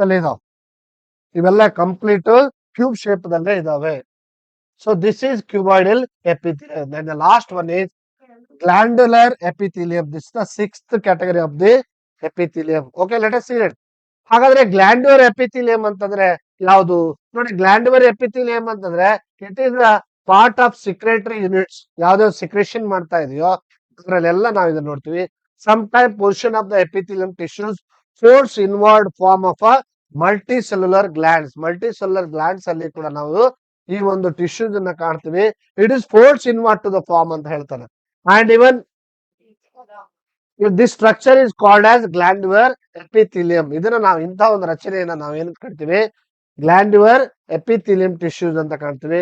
ನಾವು ಇದ್ರ ಕೆಲಸ ಏನಪ್ಪಾ ಅಂದ್ರೆ it performs the function of the secreting substances like sweet, oil, ಆಮೇಲೆ ಮ್ಯೂಕಸ್ ಫ್ರಮ್ ದ ಸ್ಕಿನ್. ಅಂದ್ರೆ ಇದ್ರ ಕೆಲಸ ಏನ್ ಮಾಡ್ತಾ ಇದೆ? ಒಳಗಡೆನ ಹೀರ್ಕೊಂಡು, ಎಷ್ಟೋ ಸಲ ಏನಾಗುತ್ತೆ ಸ್ಕಿನ್ ಹೊರಗಡೆಗೆ ಏನಾದ್ರೂ ವೇಸ್ಟ್ ಅನ್ನ ಹೊರಗೆ ಹಾಕ್ಬೇಕಾಗಿರುತ್ತೆ. ಅಂದ್ರೆ ಸಿಕ್ರೇಟಿಂಗ್ ಆಫ್ ಸಬ್ಸ್ಟೆನ್ಸಸ್ ಹೀರ್ಕೊಳ್ಳುವಂತ ಸಂದರ್ಭದಲ್ಲಿ ಇದು ಬೇಕಾಗತ್ತೆ. ಇನ್ನ ನಮ್ಮ ದೇಹದಲ್ಲಿ ಸ್ವೆಟ್ ಬರುತ್ತೆ ಅಲ್ವಾ? ಸ್ವೆಟ್ ಬರ್ಬೇಕಂದ್ರೆ ಏನಾಗುತ್ತೆ? ಆ ಸ್ವೆಟ್ ಗ್ಲಾಂಡ್ ಏನಾಗುತ್ತೆ? ಹೀಟ್ ಆಗ್ಬೇಕು. ಈಗ ಫಾರ್ ಎಕ್ಸಾಂಪಲ್ ನೋಡಿ, ಸ್ವೆಟ್ ಯಾವಾಗ ಬರುತ್ತೆ ನಿಮ್ಗೆ? ಯಾವ್ದಾದ್ರು ಒಂದು ಗಾಬರಿ ವಿಷಯ ಕೇಳಿದಾಗ ಬರುತ್ತೆ. ಟೆನ್ಷನ್, ಬ್ಲಡ್ ಪ್ರೆಷರ್ ಹೆಚ್ಚಾಗ ಸ್ವೆಟ್ ಹೊರಗಡೆ ಬರುತ್ತೆ. ಇಲ್ಲಾಂದ್ರೆ ಓಡಿ ಓಡಿ ಓಡಿ ಓಡಿದಾಗ ಏನಾಗುತ್ತೆ? ಬಾಡಿ ಹೀಟ್ ಆಗುತ್ತೆ, ಹೀಟ್ ಆಗುತ್ತೆ, ಆಟೋಮೆಟಿಕ್ ಏನಾಗುತ್ತೆ? ಸ್ವೆಟ್ ಗ್ಲಾಂಡ್ಸ್ ಸ್ವೆಟ್ ಹೊರಗಡೆ. ಇನ್ನ ಗಾಳಿ ಇರುವಂತ ಜಾಗದಲ್ಲಿ ಓಡೋಕ್ಕೂ ಸ್ವೆಟ್ ಬರುತ್ತೆ. Mobile substances and mucus skin, ಇದೆಲ್ಲದಕ್ಕೂ ಕಾರಣ ಯಾವ್ದಪ್ಪ ಅಂತ ಕೇಳುತ್ತೆ? ಗ್ಲ್ಯಾಂಡ್ಯುಲರ್ ಎಪಿಥೆಲಿಯಂ ಟಿಶ್ಯೂಸ್ ಅಂತ ನಾವು ಹೇಳ್ಬೋದು. ನೋಡಿ, ಇದು ಜಸ್ಟ್ ಅಬ್ಸರ್ವ್ ಮಾಡಿ. ಇವೆಲ್ಲ ಏನಂದ್ರೆ ಸ್ವೆಟ್ ಗ್ಲ್ಯಾಂಡ್ಸ್ ಇರ್ತದೆ.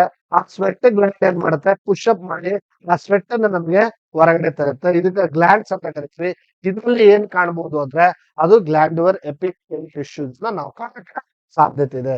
ಸೊ ಇಲ್ಲಿಗೆ ಕಂಪ್ಲೀಟ್ ಆಗಿ ನಾವೇನ್ ನೋಡಿದ್ವಿ ಅಂದ್ರೆ ಮೊದಲನೇ ಕ್ಯಾಟಗರಿ ಕಂಪ್ಲೀಟ್ ಮಾಡಿದ್ವಿ. ದಟ್ ಈಸ್ ಸಿಂಪಲ್ ಟಿಶ್ಯೂಸ್ ಅನ್ನ. ಸಿಂಪಲ್ ಟಿಶ್ಯೂಸ್ ಅಲ್ಲಿ ಮತ್ತೆ 6 ಕ್ಯಾಟಗರಿ ನೋಡಿದ್ವಿ. ನೆಕ್ಸ್ಟ್ ತರಗತಿಯಲ್ಲಿ ಕಾಂಪ್ಲೆಕ್ಸ್ ಟಿಶ್ಯೂಸ್ ಅಂದ್ರೇನು, ಕಾಂಪ್ಲೆಕ್ಸ್ ಟಿಶ್ಯೂಸ್ ಅಲ್ಲಿ ಇರ್ತಕ್ಕಂಥ 3 ಕ್ಯಾಟಗರಿ ಯಾವುದು, ಮತ್ತೆ ಮೊದಲನೇ ಕ್ಯಾಟಗರಿಯಲ್ಲಿ 7 ಪ್ರಕಾರ ನೋಡಿದ್ವಿ ನಾವು. ಆ 7 ಪ್ರಕಾರ ಯಾವ ತರ ಇರುತ್ತೆ, ಮತ್ತೆ ಅದು ಎಲ್ಲೆಲ್ಲಿ ಕೆಲಸ ಮಾಡುತ್ತೆ, ನಮ್ಮ ದೇಹದಲ್ಲಿ ಯಾವ್ಯಾವ ಟಿಶ್ಯೂಸ್ ಎಲ್ಲೆಲ್ಲಿ ಇದೆ ಅನ್ನೋದ್ರ ಬಗ್ಗೆ ಕಂಪ್ಲೀಟ್ ಆಗಿ ಮಾಹಿತಿ ನೋಡೋಣ.